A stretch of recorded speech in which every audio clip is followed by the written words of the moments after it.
So let's just start down here. I don't know if you remember the flowering quince trees that we had going there. Geez, when did we start these? It was like April or something, was it? Yes, it was April 19th. So here they are. So yeah, these guys are about 35, 40 centimeters tall. Well, this one is quite tall. I lopped the tops off of them, and they just kept growing straight up. So you don't get a V or a split. We'll see. Apparently, they're from the rose family. These are the Japanese flowering quince. You will get quince fruits from them, but they are a shrub. So we'll see how that goes. Anyway. Right, and here to the herb. I don't know, bookshelf, I guess. Herb shelf. Again, these are the smaller quince. Various herbs. Very, very pathetic basil, but I have to start clipping it. Got a really nice tarragon there, which has given me lots of tarragon plants already this year. That is a tree peony. I'm loving that one. We got another 4 down here. These guys will probably come to nothing, and we'll see at the end of the year whether I keep them or not. We've got some prairie crocus going. These are the second batch, and I don't know if you can see, there's a whole bunch there. I think the seeds were just more mature. The ones here in this little pot, well, not doing so good. So there you go. Lesson learned. Leave those seeds on the plant until they're completely falling off. Don't pull them off. Let them fall, and then drag them out. So we've got some pelargoniums here. These are the regals. I like those a lot, actually. And still on the deck here, we've got some chervil, gladiolas, and calla lilies, which are a good month away from even starting to flower. A few more herbs on the stairs, of course. I like these shopping bags, actually. I'm going to be doing a lot more shopping bag planting. You can see the lime. We have hard water here on the hose bibs for the house. So, but that doesn't really bother me. And here's on the mint, they've just been getting rainwater, and tons of it. In years to come, that won't be the case. Now, that's a lemon balm there. It's doing a lot better since I moved it down here. It was on the herb shelf, and it was really not doing much. So that's the other view of our chervil. These 3 guys here are Manchurian apricots. They're going to get to be quite big, actually. The plants, trees, really, is what they are. They'll have small apricots, but they will ripen in Zone 5. And these trees, they're all going to BC. So the chestnuts are not going anywhere at the moment. Oh, look, there's nothing happening. Anyway, whatever.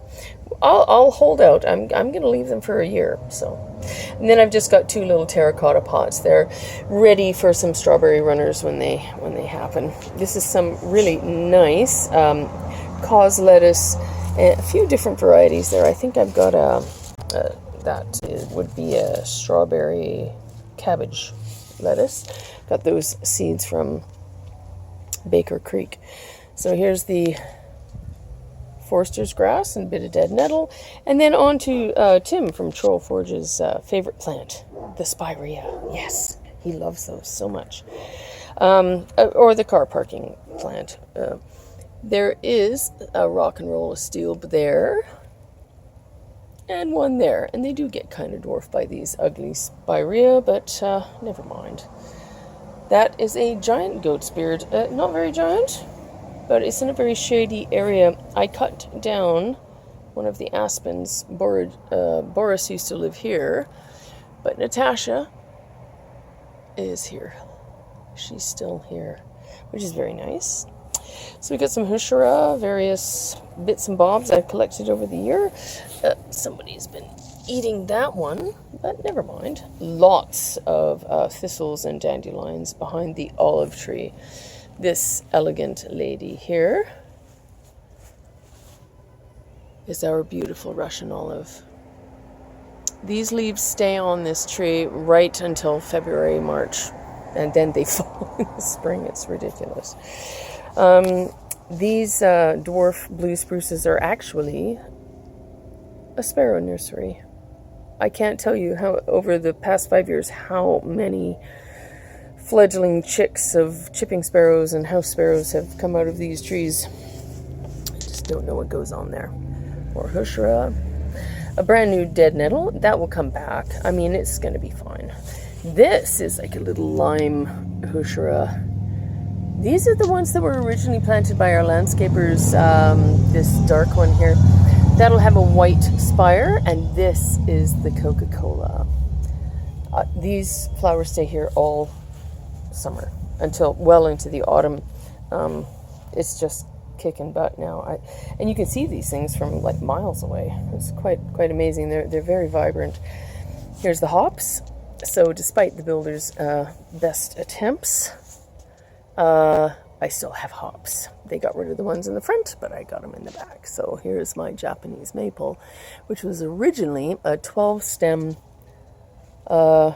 shrub, and I've got it down to a 1-stem tree with a V at the very bottom. All right, so a little bit of darkness there for you. Sorry about the light. Some more pelargoniums. I've got green and red shiso. I was watching a garden video today. John at Jackaroo Tokyo Allotment, and he was growing that. Apparently, a friend of his makes a cordial from this, and to me it tastes like cumin, but I'm definitely going to try it because I think that's a great way to use the leaves. These are my sweet peppers. That will be another video at another time. And those are the hot peppers. They get more sun here. They're smaller plants, so I packed them in a little tighter. There will be cross-pollination. I probably will not save seeds for many of those. So these are just all the veggie baskets. All it is kale and tomatoes. And there's some roses at the end of the trellis, or the end of the deck. These are the dahlias. I've been saving these tubers for years. I cut all of the flowers off about a week and a half ago. The flower buds, just to try and get them to bush out and get some more flowers at the same time. These dahlias I bought this year, so they're new. More pelargoniums, some very yellowed tarragon. Little rosemary, not really doing a lot there. This is kind of the bit of the garden I really like here. I've got my Empress of India nasturtiums, which will have red flowers. We've got this Henry Kelsey rose and some sunset runner beans, all growing together quite happily. Oh, and hello, there you are. And that's Angelica right there. I'm going to try and candy the stems as the Victorians did. At the back wall there, you'll see some Pam's Choice foxgloves. And that is our 9-bark. It's a different variety than the front yard. Of course, now here's the rhubarb. This is where this has produced so much this year. This is its 4th year. So we're picking, and unashamedly so.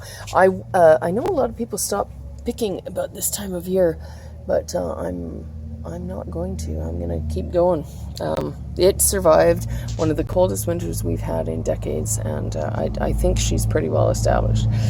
So what we've got here is we've got kind of a messy little herb bed. You can see the thyme is kind of taking over. We do have some lemon thyme here with the lighter flowers. Parsley. We've got tarragon. That will come back even in this zone, zone 3.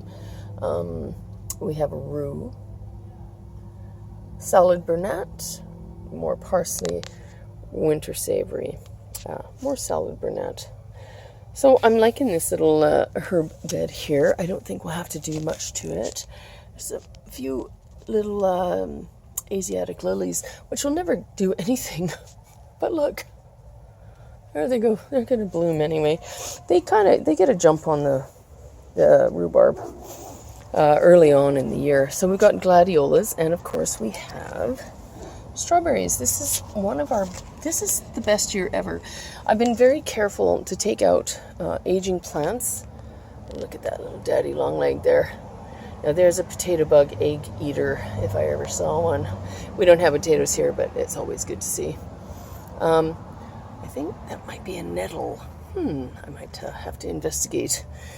But lots and lots and lots of strawberries coming out here. We've had bowls and bowls of them, and these are an ever-bearing variety, and I can't remember what they're called. Never mind, that's the way she goes. So from a distance there, that's kind of the strawberry bed. Well, I'm going to hurry up here a little, pick up the pace, but this is the leprechaun creeping time. You can see that the leaves are just tiny. The pollinators love it. It's super hardy, and it is a nice ground cover on areas where you can walk on it. It's very, very cool. So let's go over here. That birdhouse was on our fence that was knocked over by the builders, but we found another home for it. It looks fine there. Got a maidenhair fern, Japanese painted. And Chris at ACS, look at you and your back in black scabiosa. That's one. There's another one down there underneath the blue muffin viburnum, which actually flowered for the first time this year, but all of the flowers dropped, and there are no berries coming. Not that they're edible or anything, but they would have been pretty. Another of Chris's scabiosa. This is the red currant.